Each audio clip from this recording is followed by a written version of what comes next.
ভাই তার সাথে আমার একটা ভালোবাসার সম্পর্ক, প্রেম মানে না জাতি আর ধর্ম, ঠিক আছে। আমার এখন তাকেই লাগবে, আমি আর কোনো ছেলে আমার চোখে ভালো লাগে না।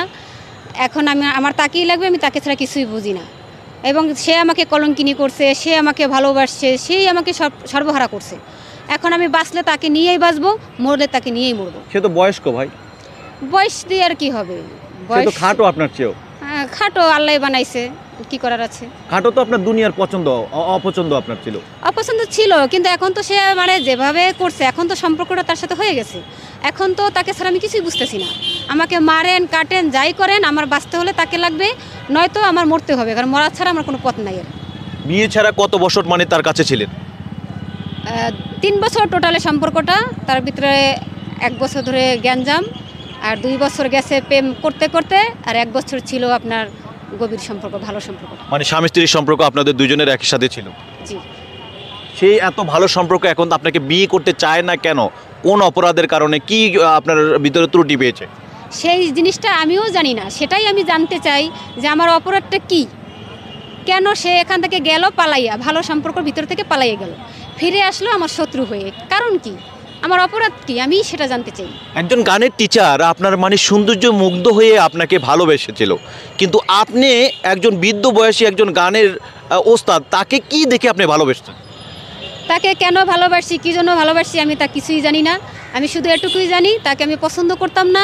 মিষ্টি যেদিন খেয়েছি তারপর থেকে আমি তাকে ছাড়া কিছুই বুঝতেছি না, আমি শুধু এটুকুই জানি। মিষ্টির ভিতরে কি ছিল ভাই? তা তো আমি বলতে পারবো না ভাই। একজন মুসলমান মেয়ে আপনি, আর আপনি যাকে বিয়ে করতে চান, যার সাথে প্রেম করেছেন, সে ওস্তাদ হলো আপনার গানের ওস্তাদ, সে ওস্তাদ হলো হিন্দু। তাহলে দুইজন দুই ধর্মে থেকে আপনার কিভাবে বিয়েটা করবেন একটু বলবেন?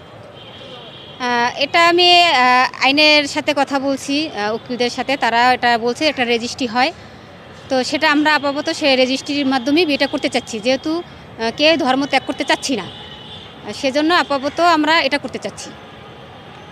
আপনারা যদি এভাবে বিয়ে করেন তাহলে আপনার সন্তানরা আসলে তাহলে কোন ধর্ম পালন করবে? আপনি হলেন মুসলিম, আপনার স্বামী হবে হিন্দু, তাহলে তারা সন্তানরা আসলে কোন ধর্মে? কারণ তাদেরকে তো বিভিন্ন সমাজে বিভিন্ন ধরনের কথা বলবে, তারা কোন ধর্ম পালন করবে একটু বলবেন? এটা ভাই, যখন আমরা দুজন এক হব, তখন আমরা দুজনের মিলে অবশ্যই আমরা একটা ধর্মে আসব, যাতে আমাদের ছেলেমেয়েরা একটা পরিচয় দিতে পারে।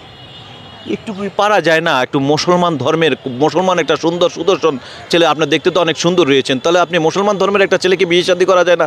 হিন্দু ধর্ম থেকে এই টানাপোড়েনের মধ্যে থেকে নিজের পরিবার থেকে বিচ্ছিন্ন না হয়ে একটু মুসলমান ধর্মের একটা ছেলেকে বিয়ে করা যায় না? মানে মিষ্টি নাকি?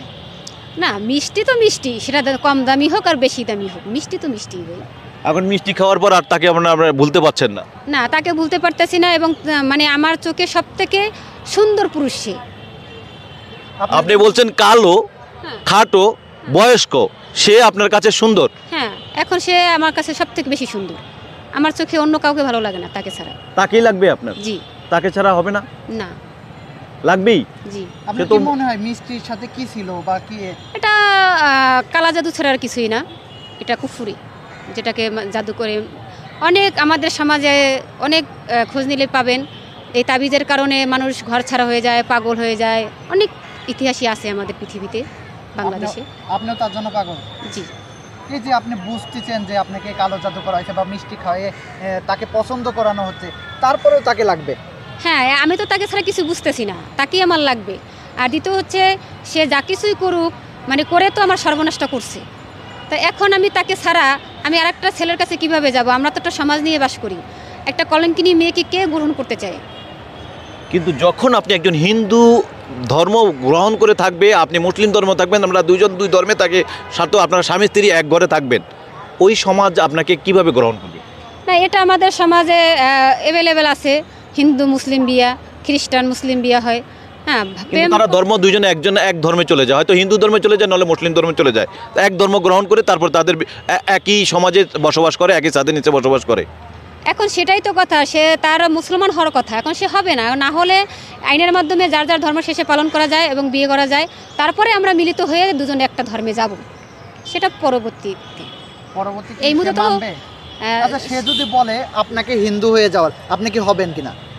আমি হিন্দু হবো কেন, সেই মুসলমান হবে, কারণ হিন্দু থেকে মানুষ মুসলিম হয়, মুসলিম থেকে কেউ হিন্দু হয় না। এই যে আপনি বলছেন আপনাকে মিষ্টি খাওয়াইয়ে বা আচ্ছা কালো জাদু করে, তখনও যদি কালো জাদু করে আপনাকে হিন্দু করা হয় তাহলে কি করবেন?